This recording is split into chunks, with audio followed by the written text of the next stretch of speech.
Hans-Kristian. I work for ARM. This talk is going to be about our experiences using Vulkan Multipass in the context of deferred shading on mobile. So this talk is going to cover three topics. I'm first going to go through what Multipass is and how it works. Then I'm going through what Multipass allows the driver implementation to do to optimize things well. And then most importantly, how it benefits a developer. I'm also going to talk about transient images and lazily allocated memory, which is also an important feature of Multipass.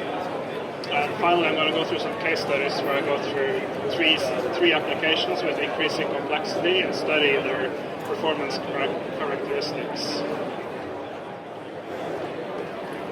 So, Multipass is a feature in Vulkan where you have a render pass, but it is comprised of multiple subpasses, which each have their own, they each do their own thing.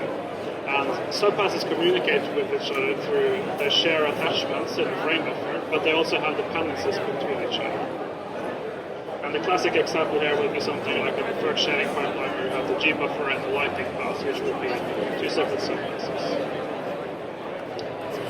So if you do consider the classic deferred rendering approach, the G buffer pass will maybe have something like 4 attachments which are rendered to. And then in the lighting pass, these 4 attachments are then read and used to compute the final light value, which is then written out to memory.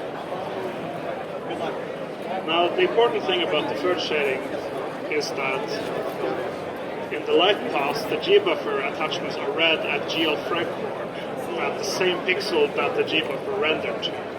And this is quite significant because we can express this in Vulkan using the by-region dependency, which says that between two subpasses, we only care about the dependency between the same pixel. And recapping how TAL GPUs work, they work in TAL GPUs work in 2 stages, where the first is a geometry pass, where all the geometry is shaded and tiled up front, and we then go into the fragment shading stage, which will read all the primitives which hit a particular tile. And the nice thing about this is that since the frame buffer now becomes very small, this can be kept in on-chip SRAM. And basically the fill rate does not cost bandwidth because it only needs to read and write to the on-chip SRAM. So how can a TAL-based GPU make use of Multipass then? Since we know that we have a very fast on-chip SRAM, which is small, and we have only by-region dependencies, which means that pixels from one subpass, it's only the same pixel that needs to be read in the next subpass. And using this information, the driver can interleave the execution of these 2 subpasses, where we render a tile, we then render the first subpass, and we can go directly into the second subpass because there is no cross-dependency between tiles. We can complete everything in one pass instead of 2. And essentially, when we go to the next subpass, this becomes a no because the driver knows up front that we're going to have 2 subpasses with this kind of dependency. So how is this expressed in shader code? Because in a traditional deferred pipeline where you're reading the G buffer, you would use maybe a sample a texture or something similar, and there's no way the compiler can understand that this should actually read from the tile. So in Vulkan GLSL, there is a mechanism called subpass load, which essentially translates to read this input attachment at GL fragment. And with this very specific information, the driver can make 2 choices. It can either treat this as a classic texel fetch, or it can do a magic read from tile buffer, because it knows up front that it's going to read from tile buffer based on weekend render pass. And there's no last-minute patching, because Vulkan, you specify everything in front, so everything is known ahead of time. There's no last-minute shading much. If you're trying to read from tile buffer, and the compiler has to patch up everything. Which is nice. So another aspect of deferred shading on mobile is that after you're done, you don't really need all the attachments anymore. for example, the G-buffer attachments can generally be discarded completely, and usually the depth attachment can also be completely discarded. And since these attachments only live on the tile, you don't need to read them from memory to start the frame, and you don't need to write them out to main memory when you're done. So Vulkan exposes a concept called transient attachments, where you can say that this image only needs to live transiently, only when you're rendering a render pass. And if you express that to a driver, it can expose you a memory type which is lazily allocated, meaning that it will only be backed by physical memory if needed. And it fits perfectly with the G-buffer attachments because they don't even need to consume physical memory, which is very nice for tile-based GPUs. So in conclusion, Multipass benefits everyone because now you can have the same shader code, the same implementation work optimally on both desktop and mobile at the same time. You have given the driver all the information up front, so that the driver can always make the optimal decision about what to do. And this is a great win for especially tile-based GPUs, but also desktop can enjoy the fact that you have specified everything in front.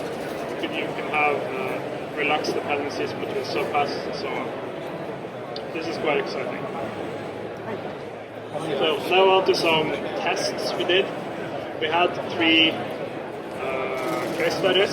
We first started with a very, very simple sample where we have lots of cubes and some lights, and then we study the effects of what we want to measure is what's the performance and bandwidth when we have this new multipass technique with subpass fusing, and what happens when we have the classic MRT where you have 2 separate passes, they render out the textures, you're reading the textures in, and then use that to compute the final value. So this scene is quite simple. And here we have the G-buffer, where we have probably the bare minimum you can have, which is normals, you have albedo and depth. Usually you will have another attachment, or maybe even 2 extra attachments to deal with PBR and stuff like that. But the results here, I captured this on the Galaxy S7, the Exynos variant, which has some Mali GPU in it. I had to bump this up to 4K resolution because the native resolution of the device I did hit B-blank, so I couldn't really measure it properly. And going from MRT to Multipass in this particular scenario gave a 30% performance increase, and also an 80% bandwidth reduction overall, which is a massive improvement. And as you can tell here from the MRT graph, it's quite easy to tell where the G-buffer writes happen and where the lighting pass comes in, because in the G-buffer pass, the external write bytes out to memory is very intense, as you can expect, because you're writing out the full G-buffer to main memory. And in the lighting pass, the read bandwidth is intense, because now it has to read all the full screen textures in shade. But with Multipass, it's almost completely flat because it's only really writing out the final color out to main memory. It's important to note that usually we wouldn't expect a lot of performance improvements directly from this because it's the same shading that happens. The main win is that you reduce the bandwidth, and that's the main thing you would focus on. Although it's nice to get a reasonable performance increase as well, but it's not always the case. So we move on to a more complex test, which is the sponsor scene, which in geometry level is mid-high complexity for a mobile game these days. We added 610 spotlights to the scene with full PBR, shadow maps to some of the lights. We have cascaded shadow maps and directional light, and some environment probes, a full HDR pipeline with tone mapping bloom, and pretty standard high-end stuff. And that's what the scene looks like with just the directional light. Then we add the spotlights to the scene. And I then added some projective textures on the walls to make it a bit more intense.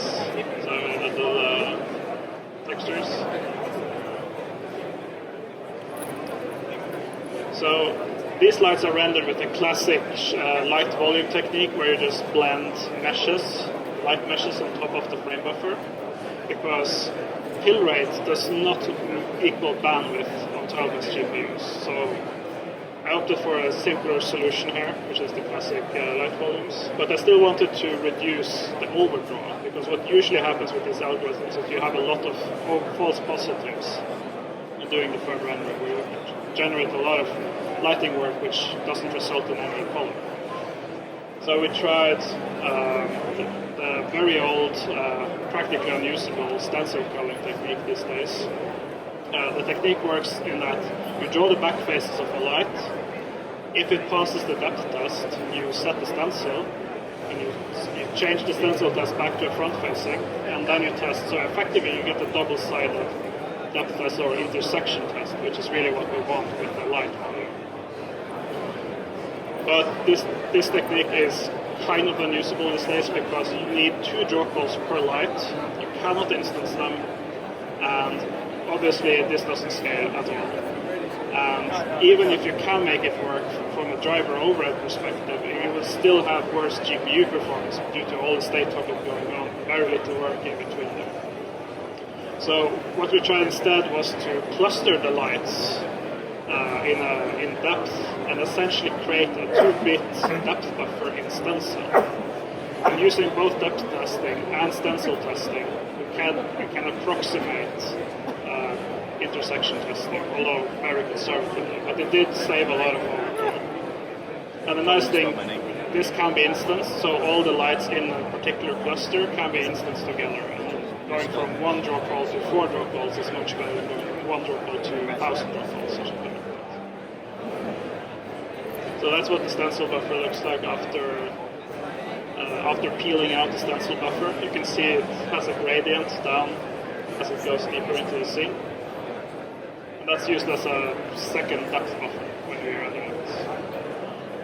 So for this particular scene, this was recorded or tested at 1440p, which is far beyond what normal mobile games would do. It's a very heavy scene, but it's interesting to see that it's still a 50 to 60% bandwidth reduction just by removing all that traffic in the G-buffer and lighting process, which is quite nice. We also see an 18% FPS increase, which is lower than the 30% we got earlier, but that's kind of expected since we're doing a lot extra work anyways. We're still doing the same post-processing, we're still doing depth rendering and all that stuff, so it's a pretty nice result. So we bump up the complexity even a bit more.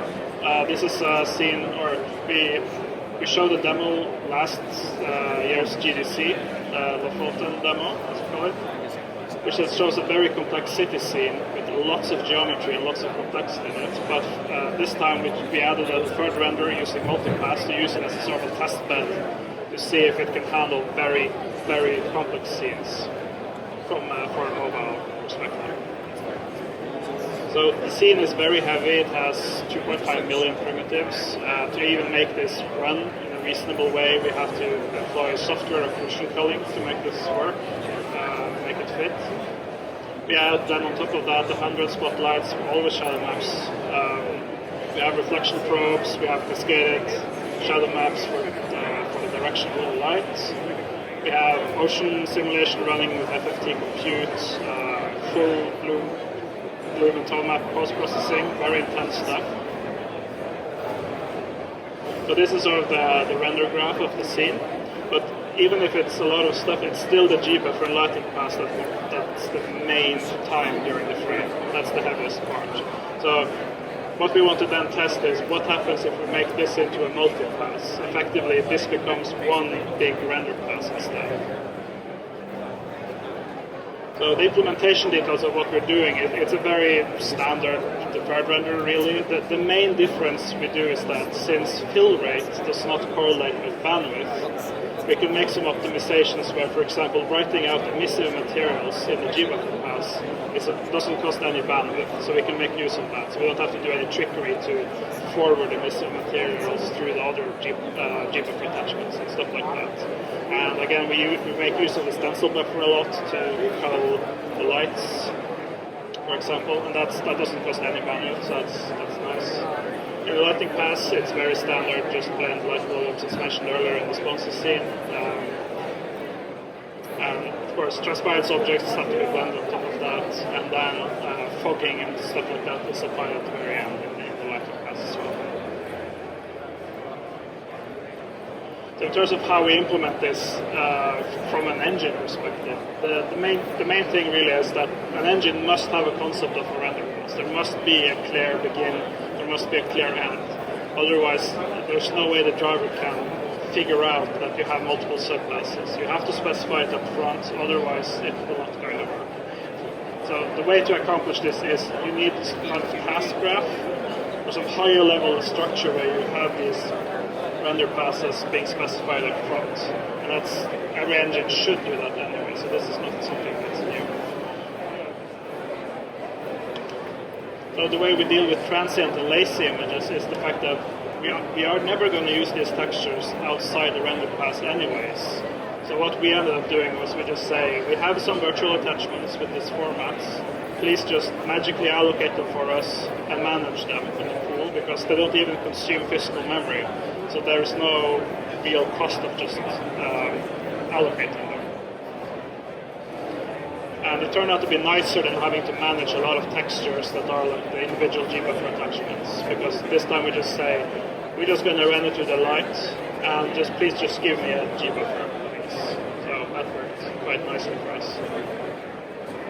And this is roughly what the engine code will look like, where we say, we start the render pass on a command buffer, we're going to clear all attachment, but we're only going to store the color, and so on.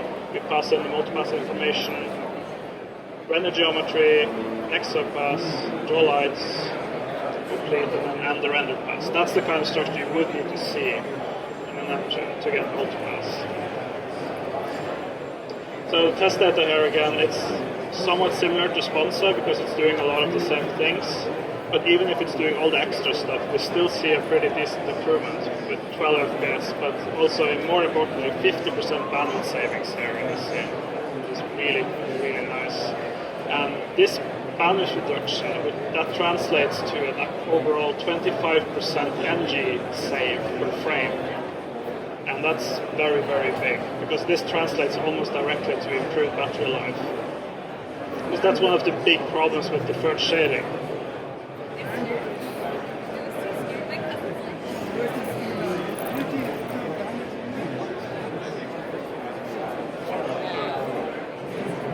So, I mean,